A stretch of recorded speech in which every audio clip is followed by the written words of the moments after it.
Welcome back to the Fort Johnson podcast. I'm your host, Jeff England, and today we have a special guest co-host with us, Alex Rivera. Thank you. Today we have a special episode dedicated to all of our soldiers who are transitioning to civilian life. As many of you know, Transition Assistance Program is hosting an Employers Day at Fort Johnson. This is an incredible opportunity for our transitioning soldiers to connect with prospective employers and explore various job opportunities. So let's dive in and learn more about this exciting event.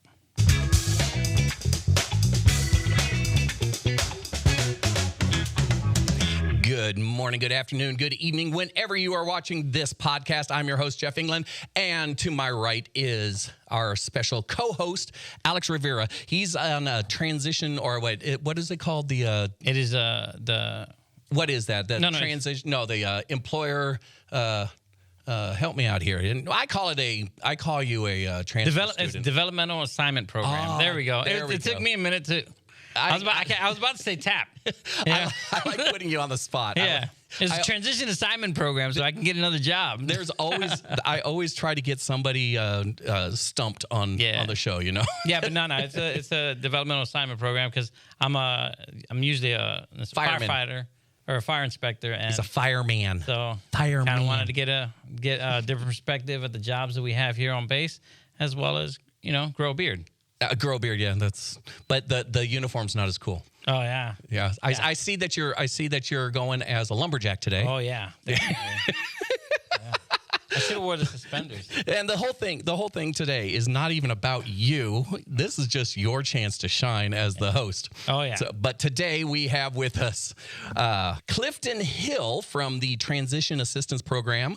Clifton, welcome. Welcome. Thank you for having me. This is the podcast studio. We used to call it Studio B, but it's just, that's the way it is. TAP. So why don't you tell us a little about TAP and what it's done and what it has to offer our soldiers that have decided to take a different route in their career? Well, each year we have about 3,000 soldiers who decide to get out of the military, and we want to have them something to fall back onto, because after their military career is over with, they want to do something else, which is employment. That's where we come in to try to provide employment for each and every one of them. Now, is this? I've gone to several graduations from. It's a welding university or welding school. Is that part of TAP's help?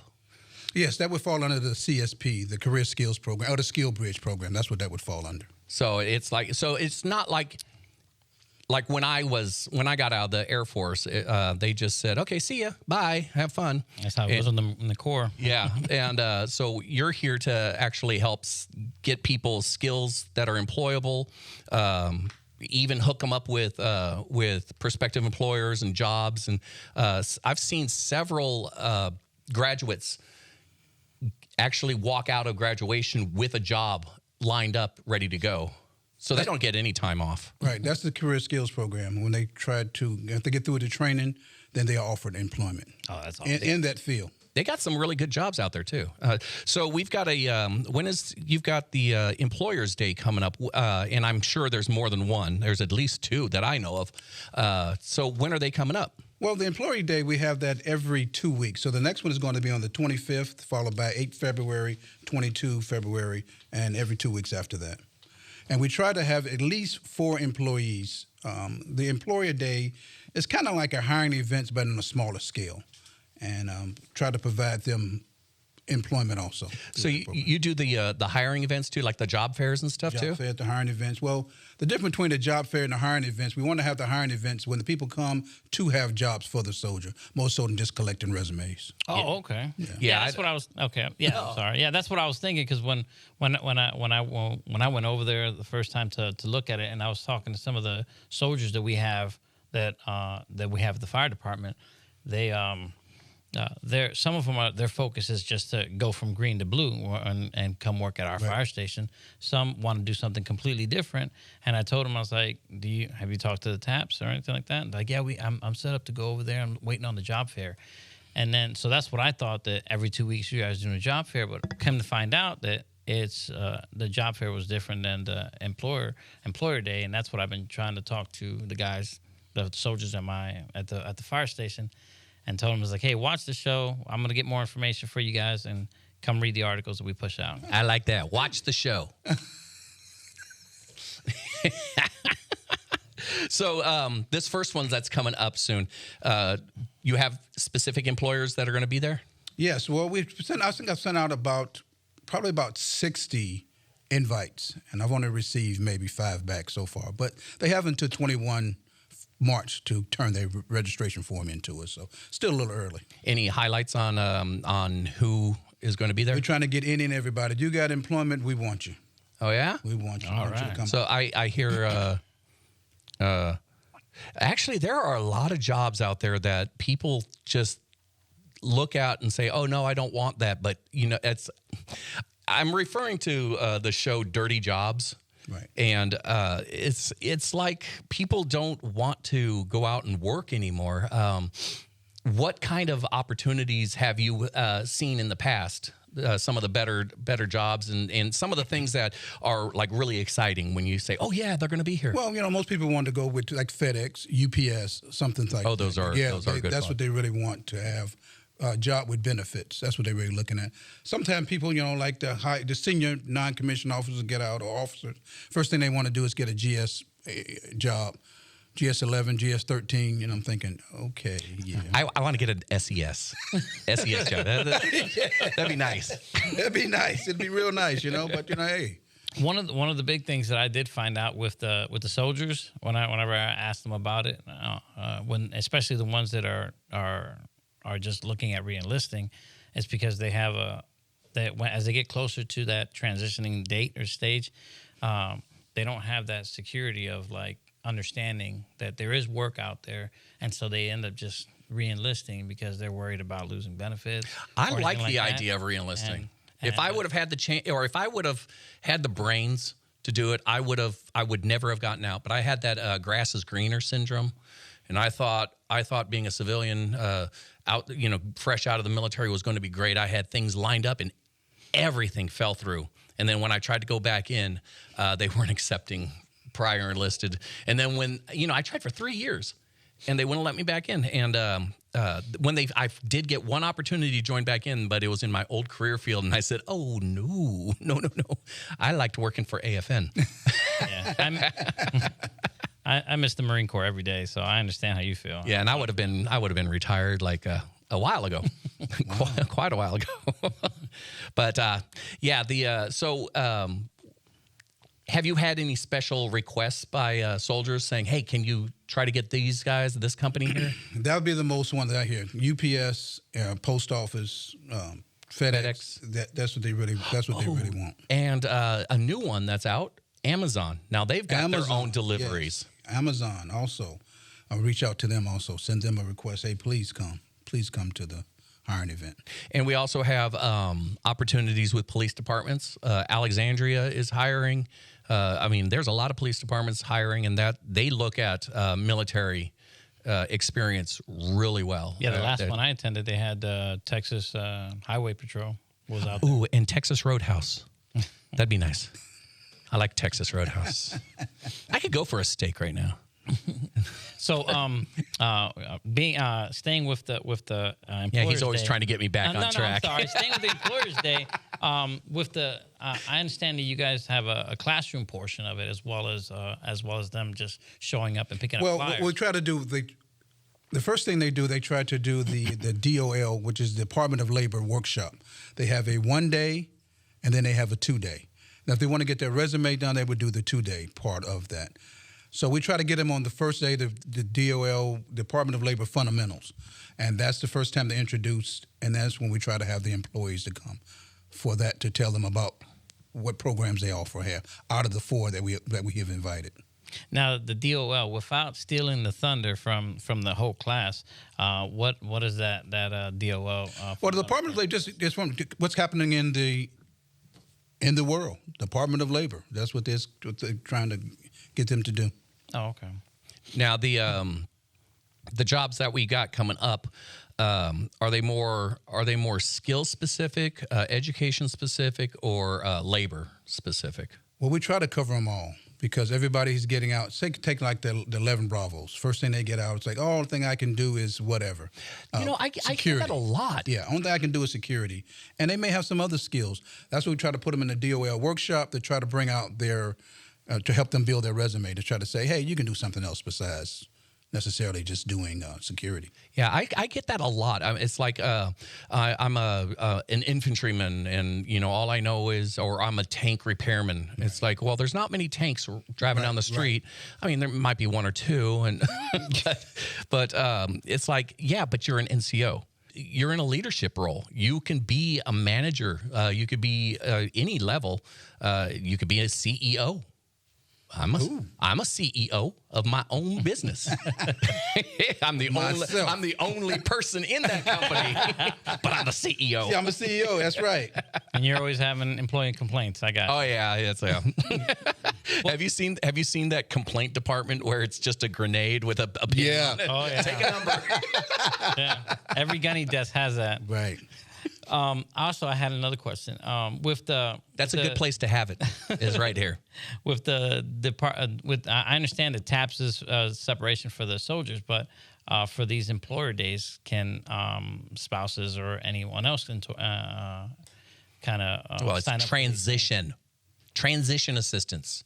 The other one would be spouse hiring events and spouse home-based business and employee or spouse employer employment, spousal employment programs and stuff. That would fall more under Stacey Delgado's. I knew that arena. one. Yeah. All right, cool. So anything to do with the spouse, we got to push it over to them. Okay. Over to ACS. We mostly just dealing with trying to get active duty. Okay. Yeah. Do you have part of the transition assistant now? Is that when do you guys take over? Does TAP take over when a soldier has decided to separate, or are there other like career counselors available saying, well, if nothing is looking your way, or if nothing interests you, you still have the opportunity to re-enlist and continue on with your service? Well, what we try to do when patients get ready to retire, try to come down to the TAP 24 months out. Oh, yeah. So you're getting ready to ETS, 18 months out. If you're getting ready to go through the MEB process, come on down and see us. If you happen to get chaptered, some people go through the chapter process. As soon as you're notified you're getting chaptered, come on down to the TAP Center. So it is strictly for people that are separating. That's correct. Okay, correct. Whether you're retiring or being chaptered out, you can still can come. No matter what reason. We want you to come. Now, say for instance you decide that, hey, I'm at 18 months, I come down and see us, but I plan on re-enlisting. Well, once you get the re-enlistment paperwork, then we'll just take you out. That's it. Just, hey, take your information out, because this is only for people that's actually... So that's like covering all your bases right there. And all the bases. It won't hurt you to come down there. A lot of people think, hey, if I come down to the TAP program and that may affect my re-enlistment, it has nothing to do with that at all. You still can... Yeah, that's what happened to me. They asked me a year out, saying, what are you planning on doing, re-enlisting or getting out? And it's like, I don't know. It's a year away. I don't know what's going on. Yeah, and they made me make that decision right then and there. And I said, well, I'm leaning towards getting out, and that just ruined it for me. Never tell them you're getting out. Yeah. they always have that issue. Even in the Corps, it was the same thing. They'll hold on to ranks and stuff like that. But then again, why would you want to get out? Why would you not exactly that? But why would you want to hold on to a rank that you're probably not going to be able to, that you're not going to keep if you're getting out? Yeah, I understand. Yeah, I miss everything, but that's why I'm here. and now I'm here and I get to stay. Yes, I love that. Well, for now, until they see my job here. They see this podcast. Yep, that's about right. And so you said the employer day and the DOL, those are two different days, or is that? No, it's on the same day. It's on the same day? What we try to do with the DOL, the first day, the fundamental is on Tuesday. Mm-hmm. And that's when we try to, it starts on Tuesday, but Wednesday and Thursday. So we get the latter part of when they're in the 2-day portion of the DOL workshop. That's when we try to have the employer day. So the employer day, why don't you walk us through what it is? It's like, okay, let's say I decide, I'm less than 18 months out. I know I'm getting out, or I'm retiring, or whatever reason, and I go to the employer day. First, where is it? It's at the Education Center. Education Center. Right. And I walk in there, and it's an all-day event? No, it's only from 9 to 12. 9 to 12? That's it. Oh, man, you're really cutting into my my retirement time. Right. Yeah. 9 to 12. So and it's just really just to kind of introduce you and letting you know, hey, maybe I want to be in law enforcement. So you guys should get a chance to talk to a person in law enforcement and say, hey, what would I have to do if I got out, and what would you be looking for? And they would tell me, and it was like, all right, I think I'll stay in. Yeah, there's also GS opportunities out there, like the police departments are hiring, but also security on Fort Johnson is hiring also, and that's a great way to get right into the GS positions. And GS positions are a really good position. I enjoy it. I like it. Yeah, I do like the fact that from when I got out to how I'm watching these my soldiers that are at the fire department and how they're moving in from the times that every 2 weeks that you guys have a program, even though it's only about the morning afternoon time. You still every 2 weeks if you can't make it that week, next 2 weeks you'll have another opportunity. Separate from an actual job fair where you see guys that are trying to look at their jobs or what kind of jobs they're trying to get and having to search down different job fairs. They always know that they have this opportunity every 2 weeks at least. Right. And then when we have the hiring events, we try to get the feedback from the soldiers. Okay, this is a hiring event. What would you like to see at the next one? And then we try to collect that information too, and try to get a large amount to have that person to come by. I'd like to see some free food. Free food? In and out. They hire, and they pay pretty good, too. Right. But they're not around here. I wish there was one. In-N-Out Burger? In-N-Out Burger. Yeah. I think I'm just hungry. I don't know.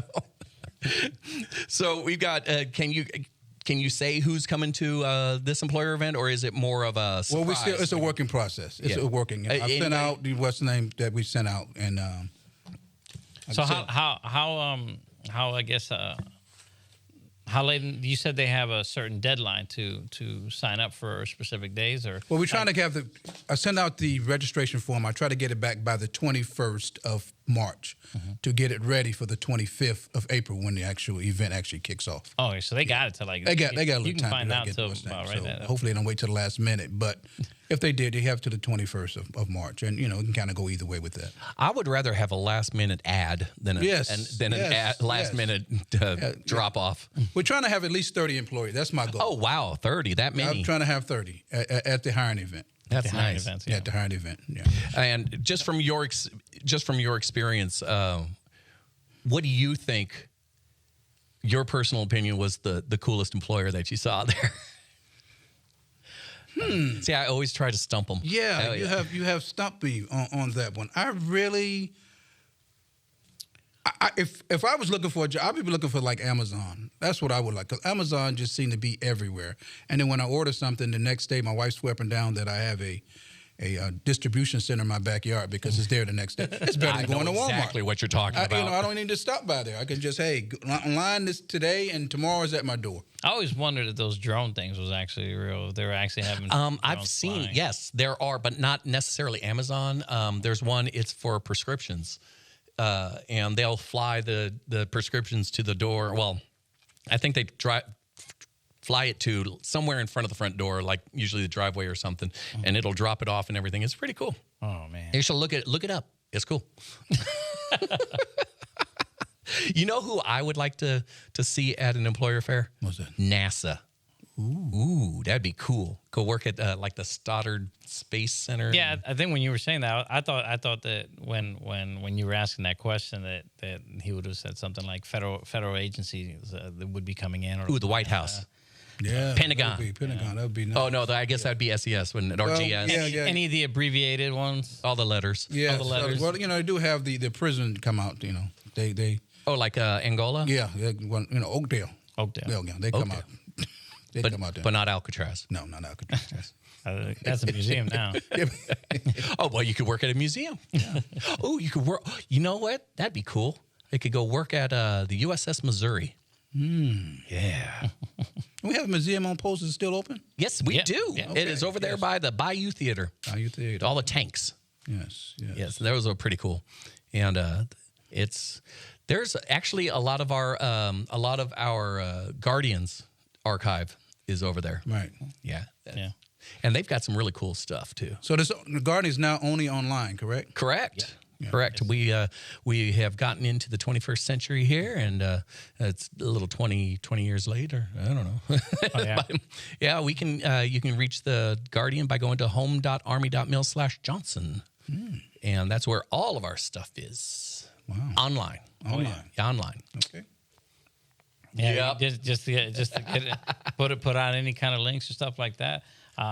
I think with the way the Guardian's going more digital now, it's been working out to. It gets out faster. Yeah, it gets out a lot faster, and we're able to like kind of advertise it through social media more. Yeah, it's a lot easier. The jobs that are coming up in the past, who's been here the most? I would say the police officers.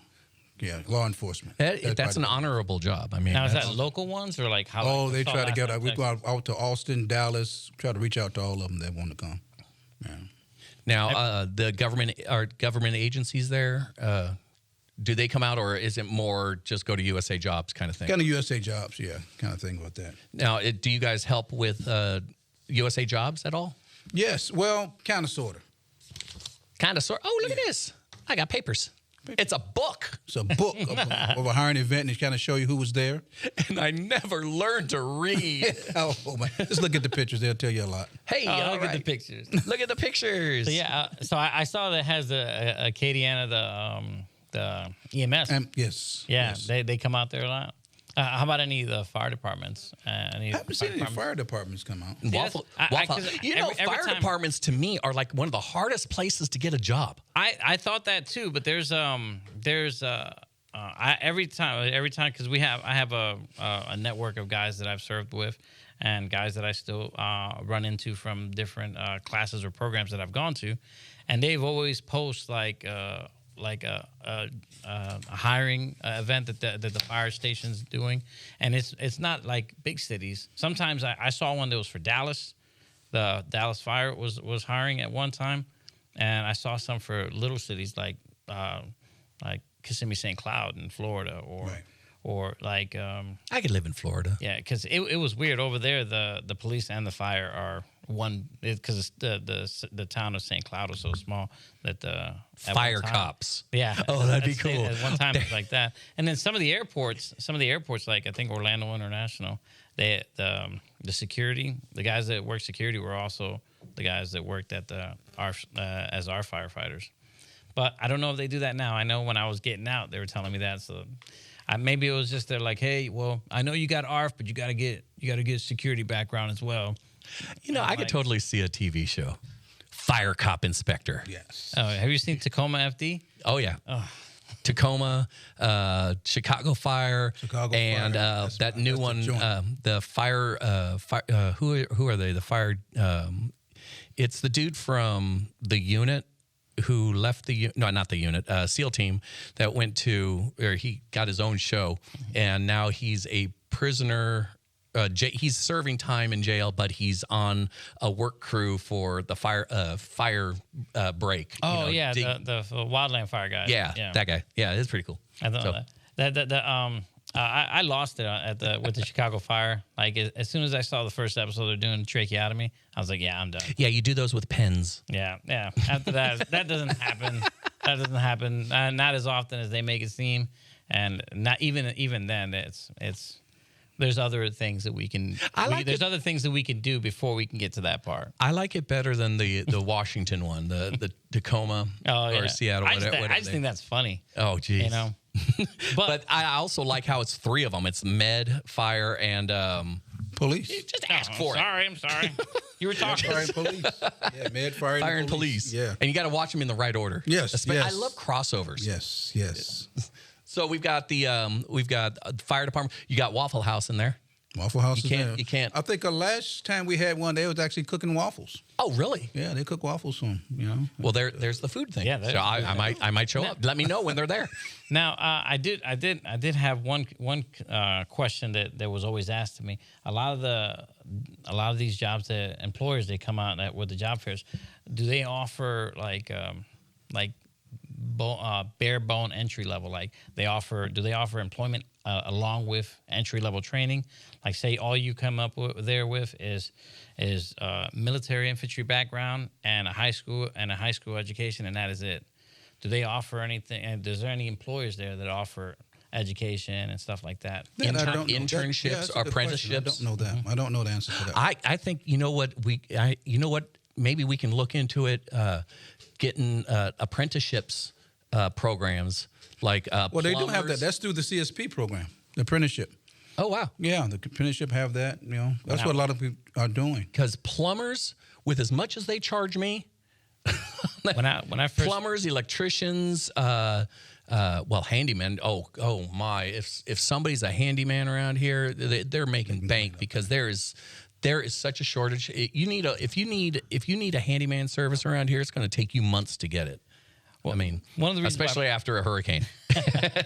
One of the reasons why I brought it up because when I went to the fire academy, and I'm in my class over at Goodfellow Air Force Base in Texas. It's basically a joint. All of DOD goes for the firefighter school. That's where we go to. All of the Air Force goes to Air Force. San Antonio for basic training. Yeah. Well, but the civilians there as well, and we had 2 in my class. I had 2 civilian, and I asked them. I was like, I mean, what did you do for? He's like, well, there was a job offered. We were prior veterans, so we put in and we got hired. And as soon as a spot opened up, they sent them to school. So they hired them with nothing, and they sent them to the academy, got them their firefighter apprenticeship, and then their ARF training. Truck, everything. The Department of Defense offered everything to them, as well as going over there. And then I know some local departments you have to devote at least 2 years into their volunteer department before you can go. After devoting 4 years plus in the military, I think 2 years is nothing. Yeah. But yeah, that's why I was asking about things like that. So what else would you say is very important when somebody decides that they're going to transition? Come early, come often. I can't. I mean, please come and see us. You know, try to help you build your resume. You know, we try to do, dress for success, salary negotiation. We try to do it all so that when you get out, you're prepared. You know, I've been seeing that a lot. Is the salary negotiation? I saw one. It was welding, and the guy. It's a meme. I like my memes. But it was a whole thing about this welder goes in to apply for a job, and he goes, "What's the starting wage?" And he's all, it ranges between $18 an hour and $35 an hour. He goes, okay. And he goes, okay. Now all we need is an example of your skills. So he gives them 2 little things to weld together, and he welds one really horribly, and the other one is like perfect, just perfect, like you couldn't even imagine. He goes, turns them in, and he goes, wait a minute, why do you have 2 of these? Why is one so bad, one so rough? What's the difference? He goes, one is $18 an hour, the other's $35 an hour. And you won. Yeah. Pay for the skills, man. Yeah. Pay for the skills. Show them off. Yeah. So you actually help people learn how to negotiate price. Right. That's part of the TAP program. Oh man, I wish I had TAP when I got out. That's awesome. I mean, I kind of wish I would have been able to watch this show. Yeah. When I was coming out. Man, I could have gotten. I I went through a rough patch after I got out. It was rough. I mean, you guys just don't realize how good you've got it here, with all of the programs and stuff to help transition. I went through like 3 months of unemployment and 6 months of working for my brother, which was actually pretty cool. But and then another 6 months or year or whatever working odds and end jobs and this and that, and then I finally got my job here, and I haven't looked back. I really enjoy being a GS, and I recommend anybody that if you have a chance, if you need to get a job or if you're looking for something, I recommend going GS. Try to get a job to still continue to serve it, serve for your country, and it's a really great job. And just go to USA Jobs, and that will help show you what jobs you're looking for. You can just put in whatever you're looking for, and also tap in. Stacy, I know Stacy can help with building your resume on USA Jobs. And if you're looking for a civilian job, Mr. Clifton Hill here can help with help you up, put you in touch with the TAP Center, and they can help you out. Yeah. What about overseas contractors? Do you ever get any of those guys? We have a few people come in for that, but that just mostly just kind of helping them for the resume, trying to target their resume to the job that they're trying to get. But that. Well, that's the people coming in, not right. so much like employer days. So there's more right. people coming in for asking that. about that. Right. Okay. Mm-hmm. I see.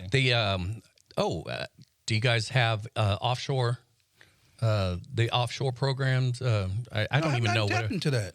I have not tapped into that. That'd probably be a lucrative business to be able to. A lot of people around here like to go work offshores. I mean, it's kind of like a fireman's job where you work a certain amount of hours, then you get a couple days off, but you get like helicopter flight out to the platform, and you work your shifts, and then you come back, and I mean they pay really good. 14 day, 7 days on, 7 days off. Type of roughnecking. We have one. I have one bat chief. I have a bat chief. He's our station captain. That's what he did before he got here.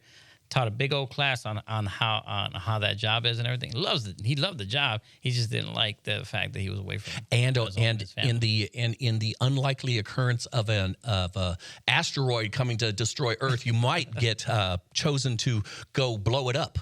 Yeah, by drilling, being a drill team. I don't want to miss a thing. Don't miss a thing. Ooh, I like that. That was good. Yeah, you like that? That's great. I cannot go a show without referencing some movie or song or something. Two things I like to do: reference movies and songs, and try to stump one of my guests.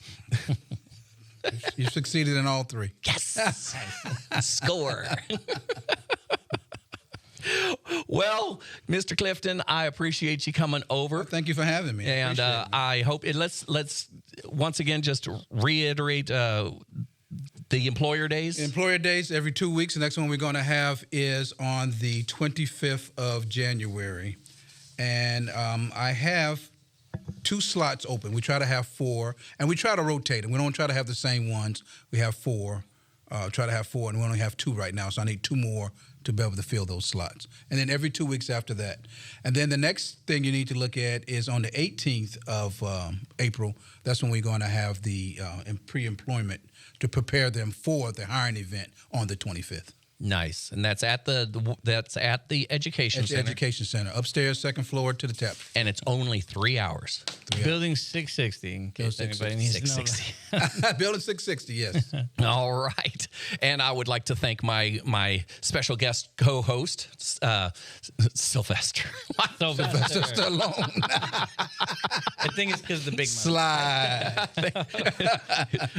Our very own lumberjack, Alex Rivera. Thanks for coming in. Hey, man, it was a pleasure. I love this. And I'm sure I'll have you back. You're a great co-host, and I appreciate it.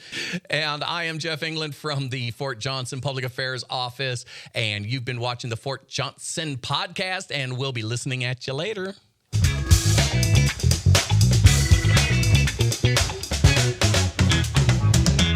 That was easy.